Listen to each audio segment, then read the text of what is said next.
Bonjour à toutes et à tous. Aujourd'hui, on s'attaque à un problème que tous les passionnés de plantes connaissent et, avouons-le, redoutent un peu, l'apparition de ces fameuses feuilles jaunes.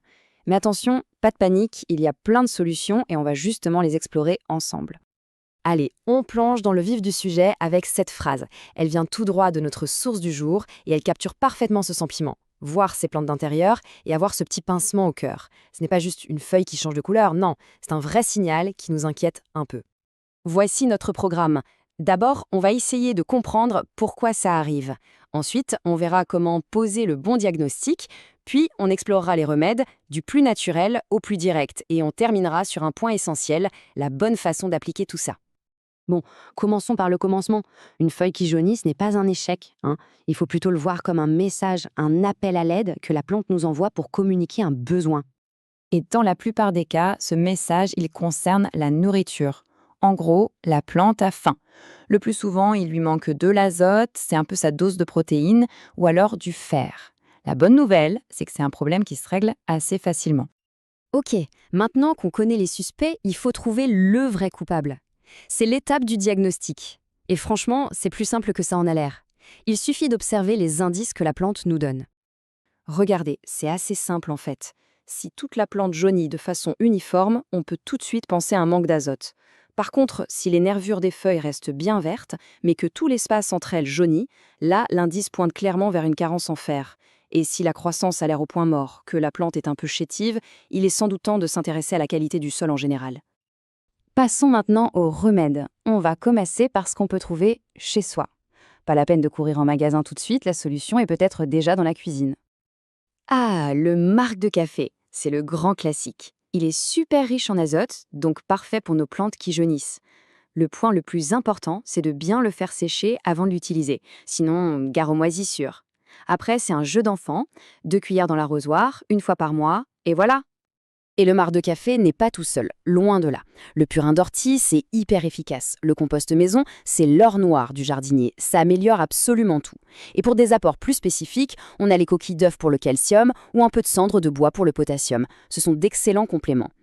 Bien, passons maintenant aux solutions qu'on trouve dans le commerce. Pour ceux qui manquent de temps ou qui ont besoin d'une action vraiment rapide et ciblée, ces engrais sont une alternative super pratique.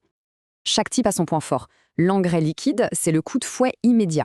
Les granulés, c'est plutôt une alimentation de fond qui agit sur plusieurs mois.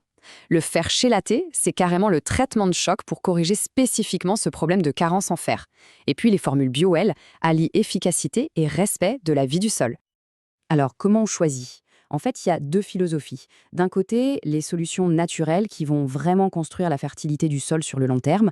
De l'autre, les produits prêts à l'emploi qui apportent une réponse rapide et précise à un problème ponctuel. Souvent, l'idéal, c'est de combiner un peu les deux.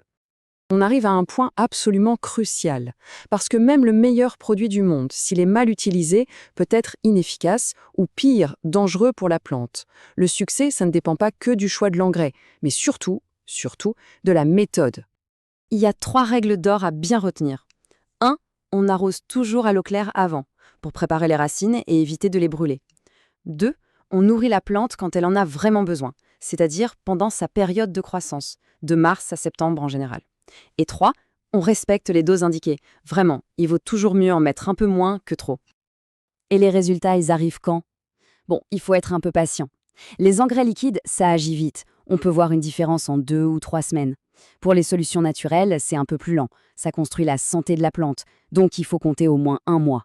La patience, c'est la vertu du jardinier, pas vrai? Ça, c'est un point super important à souligner. Nourrir sa plante, c'est vital, c'est sûr. Mais ce n'est qu'une pièce du puzzle. Il faut vraiment avoir une vision d'ensemble. En plus de la nourriture, il y a 3 autres piliers fondamentaux. La lumière, l'eau et l'espace pour les racines. Un bon engrais ne pourra jamais compenser un manque de soleil ou un arrosage excessif. Et un repotage tous les 2 ou 3 ans, c'est comme offrir à sa plante une nouvelle maison toute neuve, pleine de bonnes choses à manger. Voilà, on arrive à la fin de cette analyse, on a vu le pourquoi, le comment, les solutions. L'important, c'est d'observer, de tester et d'ajuster. Au fond, une feuille jaune, ce n'est pas la fin de l'histoire, c'est plutôt le début d'une conversation. La vraie question, c'est donc, est-on prêt à écouter ce que les plantes ont à nous dire?